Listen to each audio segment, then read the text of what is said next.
Hello everyone. So today I will continue exploring the question of the interstices that allow the INFJ to penetrate into external reality to make a difference. To make a difference for the world, however cosmic the impact, and I should say especially for themselves in terms of their path of individuation, in terms of their, hopefully, their path of spiritualization.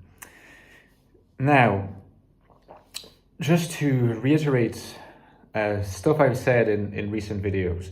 So just to recap that, you have to remember that I described the oceanic experience of introvert intuition dominance, meaning that the experience of an NI dominant is not regimented, rigidly structured.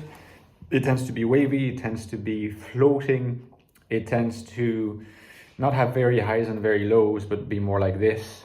And it doesn't fit neatly within like, not just boxes, but just any kind of rigid structure in general. And there is certainly a sense in which modern societies are heavily regimented, heavily organized, and organized into kinds of separate blocks that fit together.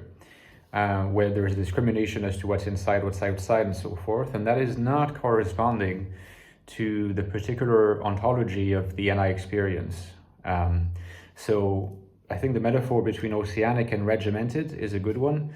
And the whole challenge then for the INFJ is to manage to make a difference in a regimented world from an oceanic perspective. The interstice is precisely this opening in the fabric of regimented reality whereby we sense, usually through a surge of energy across the day, but usually it happens only at certain moments in the day, otherwise reality would not be so regimented. Objective reality would not be so regimented, but there's moments of overlap, there's moments of synchronization.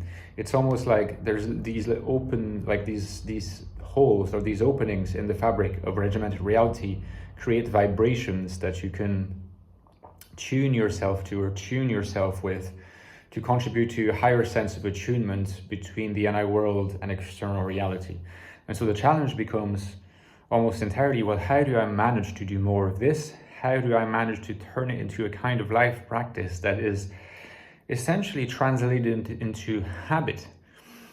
You know, the first philosopher who insisted on the importance of habit for ethics, for moral behavior, was Aristotle.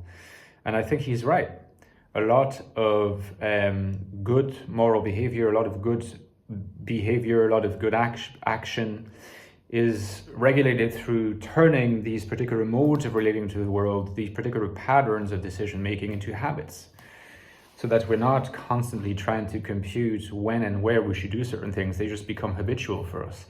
And there's a way I really believe in which an INFJ can become habituated vis-a-vis the negotiating these particular openings in the fabric of external reality, these vibrating zones, and knowing that these are the moments when they can actually sort of project their energy into these openings, which is oceanic energy, and make a difference. So the whole idea of energy is very important. I've been using this term already in my recent videos on this topic, and it's really crucial that we think about this a bit more, because often that's what's left out of discussions about INFJ issues or type issues, or really just any kind of person's issue, right? That has to do at some level with their psychology and with how they're negotiating with the external world, how they are negotiating with their own defense mechanisms, their coping mechanisms. There's a lot of discussion that people have. There's a lot of understanding that's reached. There's a lot of insight. There's a lot of interpretation that's proposed. I do that myself a great deal. There are professionals who do that for a living and who can be, of course, very good at it. But if we leave the idea of energy outside the picture, we might expose ourselves to the risk that these intellectual concepts, however well understood, however even well bought in by the person, might turn out to be ineffective, because if you are aware intellectually that a certain kind of change has to happen, but you feel like you're kind of depleted in terms of energy, you might not do the thing. You might not be able to insert yourself into the circle of, as it turns faster and faster, it becomes an automated habit. You might never make your way in because it requires a surplus of effort that might just be too much for you. And I think that's something that's not mentioned enough in psychology, in the theory of types, in our discussions about INFJs and other types, is that there's a big difference between the intellectual description of particular situations, the analysis, and the suggested situations that one should aim toward in terms of change. All those things we just talked about are easy, but they're not that easy to actually accept. But it's possible to accept them with a certain amount of self-work and courage. Also depending on the severity of what you're dealing with, of course, without actually really committing to them in terms of actuating change. It's very hard to actuate change, and it's not enough to have an intellectual understanding of what you are dealing with and what are the ways in which you can you can sort of repair certain aspects of your psyche and your interaction with the world. Energy is one of the concepts that needs to be added, because it's not really a concept. In fact, no one really knows how to define energy.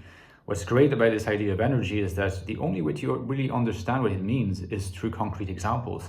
So in a way, the very idea of energy, the concept of energy, is built into actual lived experience. So it's automatically made concrete. And that's what is needed, more concreteness. And I'm aware that even in my content, I should always aim for more concreteness, because without that, it's difficult to really make change happen. And some of my best teachers in regard to psychology have always been teachers who were able to explain complex concepts and immediately move to a concrete example. So you are an INFJ and you're experiencing your day. You're aware you are like some change. Perhaps, you've watched my videos or other people's videos and you're thinking, well, I have this additional vocabulary and it's helping to inform my experience, but how do I make change? Okay. So now imagine that you have to contend with certain levels of energy across the day, and that the INFJ energy tends to be like this because it is directly correlated with the oceanic experience. Because the oceanic experience tends to pull you in, right? It's also linked to introversion. After all, NI is an introverted function. There's something threatening about stepping outside of it.